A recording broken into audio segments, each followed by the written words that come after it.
Bonjour Gaël, où en est-on de cet assaut? L'armée parlait il y a quelques minutes de la fin imminente de ces opérations. Vous pouvez confirmer?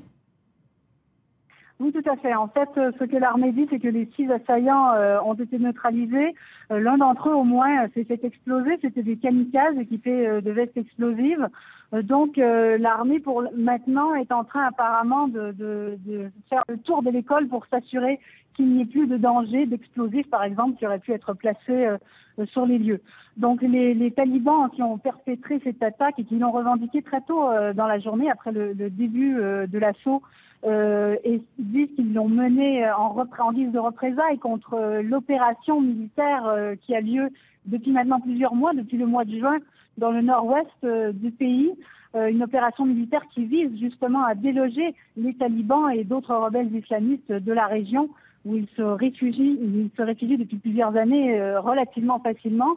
Donc ils veulent maintenant, les talibans, montrer que malgré la pression que l'armée met sur eux, ils sont encore capables de mener des opérations d'envergure, des opérations sanglantes, comme on l'a vu aujourd'hui. Et c'est la deuxième attaque particulièrement sanglante en autant de mois ici. Le mois dernier, début novembre, il y avait eu aussi un attentat suicide à la sortie d'une cérémonie militaire. C'était à la frontière entre le Pakistan et l'Inde, à un poste frontière.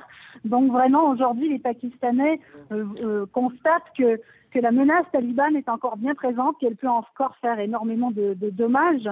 Et c'est beaucoup de colère et de froid qu'on voit aujourd'hui chez les Pakistanais qui ont suivi eux aussi toute la journée le déroulement de cette opération sur leurs écrans ou sur place à Peshawar. Justement, une question peut-être sur le climat qui règne autour de cette école. On va peut-être voir à nouveau ces images de direct. Il fait nuit, il y a beaucoup de monde autour de cette école, des militaires, on les aperçoit. On imagine aussi des familles dont certains enfants pourraient être toujours bloqués à l'intérieur de l'école. Comment les autorités communiquent-elles sur ces enfants, sur les enseignants également qui se trouvaient à l'intérieur de l'établissement au moment de l'attaque? Il y avait à peu près 500 personnes qui étaient sur les lieux ce matin quand les talibans ont attaqué.